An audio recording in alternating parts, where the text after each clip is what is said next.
शंकर भगवान की रुद्राक्ष माला। राजस्थान के एक छोटे से कस्बे में दो भगवत भक्तों का जन्म हुआ। दोनों ही बड़े कर्तव्यनिष्ठ और श्रद्धावान थे। बचपन से लेकर जवानी तक दोनों ने साथ में अपना जीवन व्यतीत किया और जैसे ही बड़े होते गए घर वालों ने जिम्मेदारी का बोझ डाल दिया। घर वालों ने कहा, अब बड़े हो गए हो, कुछ कमाया भी करो।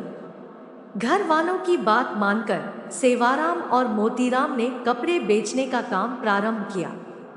कंधे पर कपड़ों के गठान बांधकर वह गली गली गांव-गांव कपड़े बेचने जाते थे। गर्मी के मौसम में सूती कपड़े और ठंड के मौसम में ऊनी कपड़े बेचते थे। एक बार दोनों दोस्त किसी गांव में सर्दी के मौसम में कपड़े बेचने जा रहे थे। तभी सेवाराम की नजर एक वृद्ध महिला पर गई। वह वृद्ध महिला बड़ी तीखी ठंड में कांप रही थी। सेवाराम को दया आ गई और उसने अपने कपड़े की गठान से एक कंबल निकालकर उस वृद्ध माता को दे दिया। वृद्ध माता को जब वह कंबल प्राप्त हुआ तो वह बड़ी प्रसन्न हुई और दिल से आशीर्वाद दिया, तुम दोनों दोस्त बड़े प्रसन्न रहोगे, भगवान का आशीर्वाद सदा तुम पर बना रहेगा। और मन से ऐसा आशीर्वाद निकल ही रहा था, तभी वह बुजुर्ग कहने लगी, तुम थोड़ी देर मेरे घर के बाहर रुको, मैं घर में अंदर से कुछ लेकर आती हूँ, उसे अपने साथ रखना। और वह ऐसा कहकर घर के अंदर चली गई और घर में स्थापित एक छोटी सी शंकर भगवान की मूर्ति लेकर बाहर आई और सेवाराम को हाथ में देते हुए कहने लगी, यह मेरे भोलेनाथ है, तुम इनकी सेवा करना। उनकी कृपा से तुम्हारे पास बहुत सी दुकानें हो जाएंगी और फिर तुम सेठजी बनकर कमाते रहना, फिर तुम्हें भटकना नहीं पड़ेगा। उस वृद्धा की बात सुनकर मोतीराम खींच सा गया और माता से कहा, माता, हमें आशीर्वाद भले दो पर हमारे साथ ऐसा मजाक ना करो। हम गलीली घूमकर कपड़े बेचते हैं,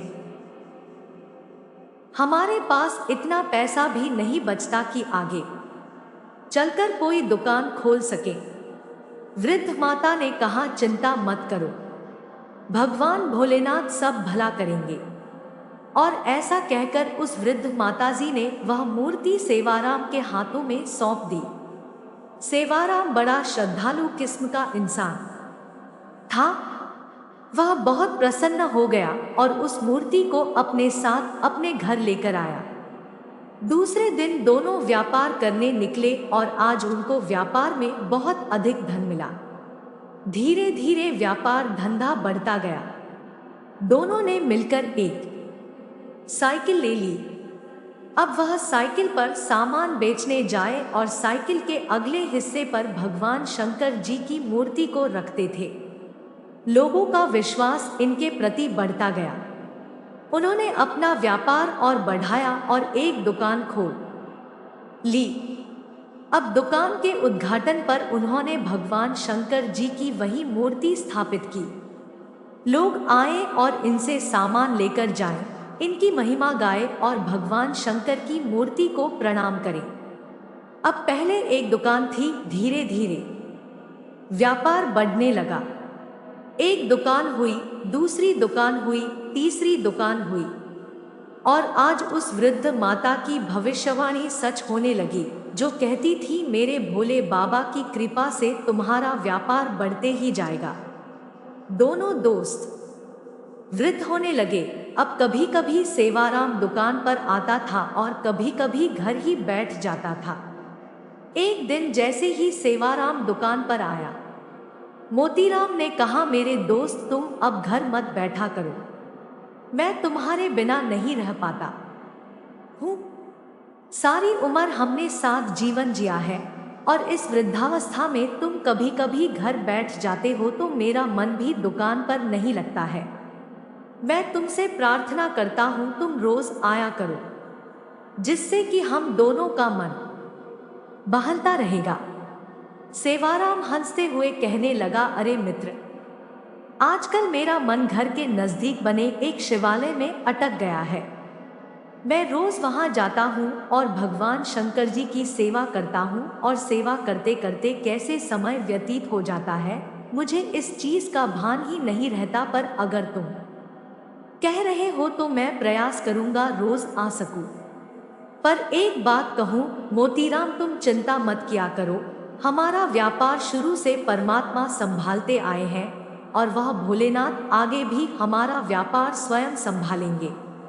अगर हम नहीं भी रहे तो वह आकर हमारा काम स्वयं देख कर जाएंगे। ऐसा कहकर सेवाराम अपने घर आ गया। दूसरा दिन हुआ।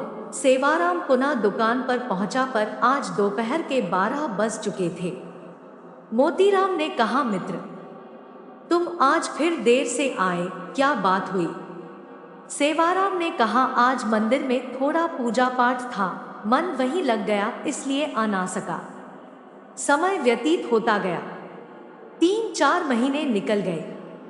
एक दिन सेवाराम और थोड़ी देर से आया। मोतीराम ने कहा, आज फिर देर से आए, क्या बात थी? मंदिर में कोई कार्यक्रम था। सेवाराम हंसते हुए कहने लगा, आज भोले बाबा ने मुझे अपने पास ही बिठा लिया और जाने ही नहीं दिया, इसलिए मुझे आने में देर हो गई। अभी बात चल रही थी कि सेवाराम कहने लगा, मोतीराम, तुमसे एक बात कहूं? मोतीराम ने कहा, हाँ हाँ कहो, क्या बात है? सेवाराम कहने लगा, मोतीराम, आज से तुम मुझे शिवाराम कह के पुकारा करो। मुझे शिवाराम बड़ा अच्छा नाम लगता है। मोतीराम हंसते हुए कहने लगा, इतनी सी बात है, मैं आज से तुम्हें शिवाराम कहकर ही पुकारूंगा। और ऐसे बात करते करते शिवाराम अपने घर चला गया। समय अपनी गति से चलता रहा। शिवाराम अपना कार्य पूर्ण करके दुकान से 5 बजे अपने घर की ओर चला जाता था। एक दिन शिवाराम जैसे ही घर की ओर जाने लगा, तभी मोतीराम ने कहा, अरे शिवाराम, कल तुम दुकान पर मत आना। मैं कल सुबह तुम्हारे घर पर अपनी पुत्री की शादी का कार्ड देने आऊंगा, तो मैं तुमसे घर पर ही मिलूंगा। तुम कल घर पर ही रहना, कल कहीं जाना नहीं। शिवाराम ने कहा, ठीक है, मैं कल तुम्हारा अपने स्थान पर इंतजार करूंगा। और ऐसा कहकर शिवाराम चला गया। मोतीराम सुबह उठा और आज अपने दोस्त के घर जाना था, तो बड़े ढंग से तैयारी करने लगा। सामान लिया, अपने दोस्त के लिए मिठाई ली और अपने दोस्त को जो सामान खाने में पसंद था वह सारा सामान बाजार से लेकर दोस्त के घर की ओर चल पड़ा। मन में खुशी इतनी थी कि मैं अपने सच्चे दोस्त को अपनी कन्या की शादी का निमंत्रण देने जा रहा हूँ। और मार्ग में जो मिलता उसे कहता, आज मैं अपने दोस्त के घर जा रहा हूँ, आज मैं अपने सखा के घर जा रहा हूँ। और ऐसी खुशी में फूलता हुआ वह सेवाराम के घर आकर पहुंचा और जैसे ही घर के अंदर गया, उसने सबसे पहले सेवाराम के पोते को अपनी गोदी में उठा लिया और उसे प्यार से सहलाते हुए पूछने लगा, बेटा, दादा को बताना मत कि मैं आ गया हूँ। हम दोनों मिलकर उसे अचंभित कर देंगे। तभी वह दोनों थोड़े और अंदर गए और जैसे ही अंदर गया, उसने सेवाराम की धर्मपत्नी को चक्की चलाते हुए देखा और प्रणाम करके पूछा, भाभी जी कैसी हो और भैया कैसे हैं? जब मोतीराम ने भाभी जी से यह सवाल किया तो सेवाराम की पत्नी की आंखों से आंसू आने लगे। मोतीराम कहने लगा, मैंने कुछ गलत पूछा है। तब वह पतिव्रता नारी कहने लगी, आप क्या पूछते हो? आपसे कौन सी बात छुपी हुई है? आप तो सब कुछ जानते हो। आपको पता है 6 महीने पहले ही सेवाराम जी का स्वर्गवास हो गया है। उसके बाद भी आप मुझसे ऐसा दुख देने वाला सवाल पूछते हो कि सेवाराम कैसे हैं? तो बताओ, मैं तुम्हें इसका क्या जवाब दूं? मोतीराम ने जब सेवाराम के स्वर्गवास का सारा हाल जाना तो उसके मन को बड़ा धक्का लगा। वह अपने आप को संभालते हुए कहने लगा, भाभी जी आप ऐसा क्यों कहते हो? सेवाराम जी तो रोज मेरी दुकान पर 12 बजे आता है और 5 बजे चला जाता है। भाभी जी ने कहा, भाई जी, आप कैसी मजाक करते हो? 6 महीने पूर्व जब मेरे पति का स्वर्गवास हुआ था, तब आप ही तो उनके क्रियाकर्म की सारी विधि करने आए थे, और आप ही तो हर महीने आकर हमारे घर का खर्च देकर जाते हैं। उसके बाद भी आप ऐसे सवाल कर रहे हैं। जब मोतीराम ने भाभी के मुंह से ऐसे शब्द सुने तो उसका मन बैठ सा गया। कहा, मैं तो 6 महीने से कभी यहाँ आया ही नहीं, और सेवाराम तो रोज मेरी दुकान पर आता है, तो यह कैसा आश्चर्य है। ऐसा सोच ही रहा था तो उसे वह सेवाराम की बात याद आ गई कि सेवाराम ने कहा था, अरे मोतीराम, मैं व्यापार के लिए दुकान पर आऊं या ना आऊं, पर मेरे भोले बाबा जरूर आकर मेरी दुकान की संभाल करेंगे, और इस बात को डोट सोचकर मोतीराम जल्दी से सेवाराम के घर से उठा और भागते हुए अपनी दुकान की ओर आया। और जैसे ही दुकान की ओर आया तो देखता है कि आज दुकान पर सेवाराम है ही नहीं। उसके सामने वह सारा चित्र चलने लगा कि सेवाराम मेरी दुकान पर आया और 6 महीने पहले कहने लगा, अब से मेरा नाम सेवाराम नहीं है, मैं शिवाराम हूँ। मोतीराम समझ गया कि वह और कोई नहीं, सेवाराम के प्रिय भगवान शंकर ही शिवाराम के रूप में मेरे पास आते थे, और मेरे कहने पर वह दुकान का कार्य भी संभालते थे। और मैं कैसा नादान, भगवान की माया से भ्रमित हुआ अपने दोस्त को कभी कभी प्रेम से डांट देता था, और वह शंकर भगवान हंसते हंसते मेरी डांट भी सुन लेते थे। मन में यह चिंतन चल ही रहा था और सोचने लगा, मैं अभी जाकर भगवान के दर्शन करता हूँ। और ऐसा सोचकर वह अपने कार्यालय में गया। उसे लगा कि आज भगवान बैठे होंगे, और जैसे ही अंदर गया वहां भगवान अंतर्ध्यान हो चुके थे, और शिवाराम की जगह भगवान शंकर जी की रुद्राक्ष की माला उसके गले पर पड़ी थी। उस माला को उठाकर उसने प्रणाम किया और कहने लगा, मुझसे बड़ा अपराध हुआ है। शंकर भगवान मेरे पास आते थे पर मैं उन्हें पहचान नहीं पाया। रोने लगा, बड़ा जोर जोर से रोने लगा, और मन में निश्चय कर लिया कि भगवान शंकर का जो प्रसाद मुझे रुद्राक्ष की माला के रूप में मिला है, इसे मैं एक जगह स्थापित कर भगवान शंकर जी का मंदिर बनाऊंगा। कहते हैं उस रुद्राक्ष की माला को एक जगह स्थापित कर एक छोटा सा राजस्थान के प्रांत में मंदिर बनाया गया। आजादी के पूर्व तक वहां पूजा चलती रहती थी।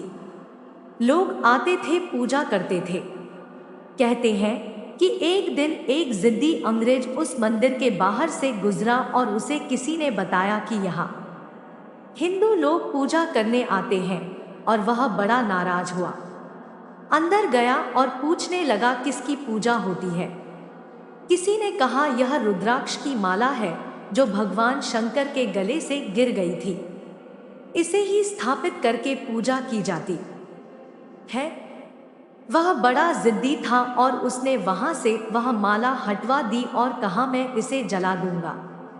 और एक चौक के बीच में अग्नि लगाकर उसने उस माला को उस आग में डाल दिया। पर भगवान का चमत्कार हुआ, वह माला तो जल नहीं पाई। आग बड़े वेग से जलती रही, पर उस माला को रत्ती भर भी नुकसान नहीं हुआ। यह देखकर अंग्रेज बड़ा विस्मित हो गया, और रात को जब अपने घर सोने गया तो भगवान शंकर जी के प्रकोप से उस अंग्रेज का सारा घर जल गया। उसके घर में कुछ भी नहीं बचा, और भागता भागता वह घर से बाहर आया। तब उसे किसी ने कहा, अरे मूर्ख, यह तूने क्या किया? भगवान को क्रोधित कर दिया है। जो माला तूने मंदिर से उठाई है, वापस जाकर उसे मंदिर में रख कर आ, तभी तुझे शांति मिलेगी। और वह अंग्रेज वापस इस मंदिर में आया और उस माला को मंदिर के बाहर रखकर चला गया। कहते हैं उसके बाद वह माला वहां पर नजर नहीं आई। पर इस बात में एक बात जरूर नजर आई कि भगवान अपने भक्तों के लिए स्वयं काम करने आते हैं। अपने भक्तों का मान रखने के लिए किसी भी कार्य को रोक करने के लिए तैयार हो जाते हैं। सेवाराम के लिए 6 माह तक व्यापारी बनकर उसकी दुकान पर बैठे और अपने भक्त के वचन के लिए रोज मंदिर के जब पट बंद हो जाते थे तो 12 से 5 बजे तक आकर मोतीराम के साथ दुकान पर बैठते थे। ऐसे हैं भगवान भोलेनाथ जो अपने भक्तों की हर मनोकामना पूर्ण करते हैं। विश्वास से सारे कार्य सिद्ध हो जाते हैं, इसलिए विश्वास रखना अपने परमात्मा पर। वह परमात्मा अपने भक्तों की हर मनोकामना अवश्य पूर्ण करते हैं और यह विश्वास हमारे मन में भी बना रहना चाहिए।